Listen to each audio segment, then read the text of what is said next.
Lição 7. 16 de fevereiro de 2025. As naturezas humana e divina de Jesus. Texto áureo. Dos quais são os pais, e dos quais é Cristo, segundo a carne, o qual é sobre todos, Deus bendito eternamente. Amém. Romanos capítulo 9 versículo 5. Verdade prática. Jesus é o eterno e verdadeiro Deus, ao mesmo tempo, o verdadeiro homem. Leitura bíblica em classe. Romanos capítulo 1 versículos do 1 ao 4, Filipenses capítulo 2 versículos do 5 ao 11. Romanos 1. Paulo, servo de Jesus Cristo, chamado para apóstolo, separado para o Evangelho de Deus, o qual antes havia prometido pelos seus profetas nas Santas Escrituras, acerca de seu filho, que nasceu da descendência de Davi segundo a carne, declarado Filho de Deus em poder, segundo o Espírito de santificação, pela ressurreição dos mortos, Jesus Cristo, nosso Senhor. Filipenses 2. De sorte que haja em vós o mesmo sentimento que houve também em Cristo Jesus, que, sendo em forma de Deus, não teve por usurpação ser igual a Deus.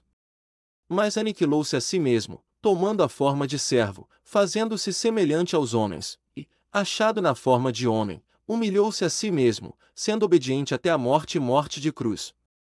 Pelo que também Deus o exaltou soberanamente e lhe deu um nome que é sobre todo nome, para que ao nome de Jesus se dobre todo o joelho dos que estão nos céus, e na terra, e debaixo da terra, e toda língua confesse que Jesus Cristo é o Senhor, para a glória de Deus Pai. Comentário. Introdução.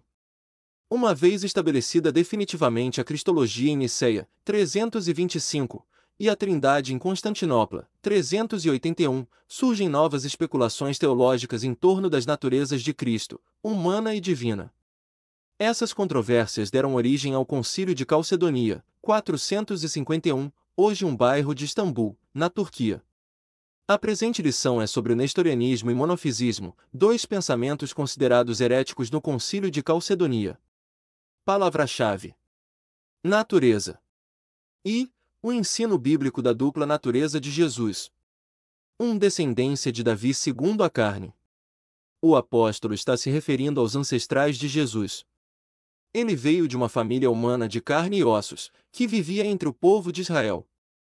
A sua linhagem está registrada na introdução do Evangelho de Mateus e no capítulo 3 de Lucas. Jesus foi concebido no ventre de Maria, uma virgem de Israel, pelo Espírito Santo. Aí está o elo humano divino, as duas naturezas do Senhor Jesus. 2. Declarado Filho de Deus em poder. Essa expressão indica a divindade de Jesus e isso é reforçado logo em seguida pelas palavras Jesus Cristo, nosso Senhor. Mais adiante, Paulo, ao descrever os privilégios que Deus concedeu a Israel como a adoção de filhos, e a glória, e os concertos, e a lei, e o culto, e as promessas, o apóstolo conclui, dos quais são os pais, e dos quais é Cristo, segundo a carne, o qual é sobre todos, Deus bendito eternamente. Amém. O Senhor Jesus é um judeu, descendente de Israel e, ao mesmo tempo, é o Deus bendito eternamente. 3. O antigo hino cristológico. O texto está dizendo que, embora Jesus sendo Deus, não usou as prerrogativas da divindade durante seu ministério terreno e, mesmo que fizesse uso delas, não consideraria isso uma usurpação. O apóstolo está se referindo ao status de Cristo antes da encarnação. Mas enfatiza o aspecto humano. O apóstolo está sendo muito claro no ensino das naturezas humana e divina em uma só pessoa. Essa passagem é parte de um provável hino que os primeiros cristãos cantavam nos cultos e o apóstolo Paulo a inseriu nessa epístola aos Filipenses. O termo grego morph, forma, usado pelo apóstolo Paulo, sendo em forma de Deus, indica essência imutável, portanto, ele jamais deixou de ser Deus. Segunda, as heresias contra o ensino bíblico da dupla natureza de Jesus. Quem foi Nestório? Ele foi bispo de Constantinopla entre 428 e 431. Nestório discordava do título dado a Maria, defendido por Cirilo de Alexandria, 376, 444, Mãe de Deus, em grego Theotokos, literalmente portadora de Deus. Ele sugeriu receptora de Deus ou Cristotokos, Mãe de Cristo. Sim, Maria é mãe do Jesus humano, e não mãe de Deus, visto que Deus é eterno. A expressão adotada por Cirilo era uma contradição em si mesma. Embora a posição de Nestório fosse bíblica e teologicamente correta, a popularidade do termo Mãe de Deus de Cirilo impediu o êxito do termo e da explicação de Nestório. A preocupação dele era menos com a mariolatria e mais com as ideias do arianismo. 2. Nestorianismo.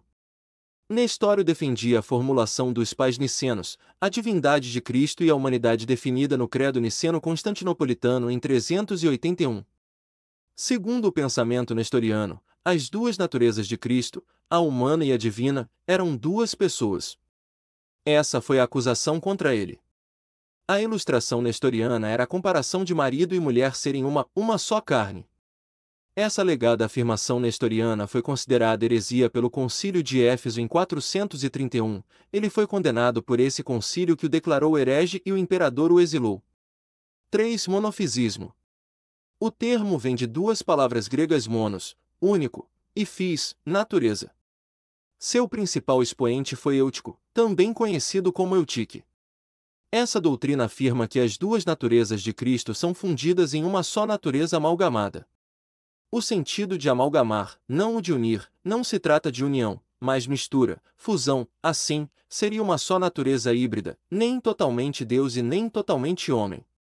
Essa doutrina foi condenada no Concílio da Calcedonia, em 451. A. Ilustração. O bronze é uma liga de cobre e estanho, de modo que nem é cobre nem estanho, mas outro metal. Quanto à cor verde, é uma mistura das cores azul e amarela. Assim como o bronze não é cobre nem estanho, e o verde não é azul e nem amarelo, da mesma forma, de acordo com Eutico, as naturezas de Cristo não são divina nem humana. B. Resposta bíblica. Segundo a Bíblia, o Senhor Jesus é perfeito quanto à divindade e perfeito quanto à humanidade. 4. O Concílio de Calcedonia. Essa formulação teológica fala das duas naturezas de Cristo em uma só pessoa. As propriedades de cada natureza permanecem intactas, concorrendo para formar uma só pessoa e subsistência, não dividido ou separado em duas pessoas, mas um só e mesmo Filho unigênito, Deus Verbo, Jesus Cristo Senhor. A encarnação do Verbo não é uma conversão ou transmutação de Deus em homem e nem de homem em Deus. A distinção é precisa entre natureza e pessoa, diz o documento. A união dessas duas naturezas é permanente como resultado da encarnação. O documento é uma interpretação precisa das Escrituras. Terceira, o perigo dessas heresias na atualidade. 1. Os monofisitas. Quando a doutrina monofisista foi rejeitada juntamente com o nestorianismo, houve reação. Jacob Baradeus, 500 a 578, um monge sírio, liderou o grupo monofisista e preservou a tradição sírio-monofisista, conhecida como tradição jacobita. Ele e seus seguidores rejeitaram a decisão do Concílio de Calcedonia. Quem são eles hoje? São as igrejas ortodoxas, cóptica, armênia, abissínia e jacobitas. É importante conhecer a cristologia dessa tradição cristã e saber como responder seus questionamentos, e, sobretudo, conservar a fé no Jesus, o Deus que se fez homem, o Emanuel, Deus conosco, o Deus que se manifestou em carne. 2. O quenoticismo. Do verbo grego queno, significa esvaziar. A doutrina quenótica afirma que Jesus, enquanto esteve na terra, esvaziou a si mesma dos atributos divinos. São duas linhas principais. O Verbo possuía os atributos divinos, mas escolheu não os usar, e as prerrogativas da deidade foram usadas, mas na submissão do Pai e na direção do Espírito Santo. Entendemos que, sem atributos divinos, Jesus é menos que Deus. O quenosis é o esvaziamento de Cristo. Isso foi uma condição para o seu messiado e por isso ele abriu mão de sua glória celeste. Jesus revelou sua natureza divina quando esteve na terra. Ele agiu como Deus, pois perdoou pecados, recebeu adoração, repreendeu a fúria do mar. Somente Deus tem esse poder. 3. Mariolatria. O catolicismo romano adotou o termo Mãe de Deus de Cirilo, ou seja, um pensamento antibíblico que se desenvolveu numa teologia e permanece até hoje por conta da sua popularidade. Com isso aprendemos que o que parece certo e a escolha popular nem sempre representam a verdade. Conclusão. O Concílio de Calcedonia em 451 reafirma os dois concílios anteriores, o de Nicéia, em 325, e o de Constantinopla, em 381, ratificando os credos produzidos por esses conclaves gerais e estabeleceu definitivamente as duas naturezas de Cristo. A melhor maneira de se proteger dessas, e de outras heresias, é conhecer bem no que acreditamos, os ensinos oficiais de nossa Igreja e seus respectivos fundamentos bíblicos. Isso serve como nosso referencial quando nos deparamos com doutrinas inadequadas. Revisando o conteúdo. 1. Cite 3 passagens bíblicas que mostram diretamente as duas naturezas de Cristo, em uma só pessoa. Romanos 1.3, 1.4, FP 2.56. 2. Qual o pensamento nestoriano sobre as duas naturezas de Cristo? Segundo o pensamento nestoriano, as duas naturezas de Cristo, a humana e a divina, eram duas pessoas. 3. O que ensina o monofisismo diêutico? Essa doutrina afirma que as duas naturezas de Cristo são fundidas em uma só natureza amalgamada, nem totalmente Deus nem totalmente homem. 4. Quais ramos do cristianismo não reconhecem o credo de Calcedonia e mantêm ainda o monofismo diêutico? São as igrejas ortodoxas, cóptica, armênia, abissínia e jacobitas. 5. Mostre como Jesus agiu como Deus, estando na terra. Jesus revelou sua natureza divina quando esteve na terra. Ele agiu como Deus, pois perdoou pecados, recebeu adoração, repreendeu a fúria do mar.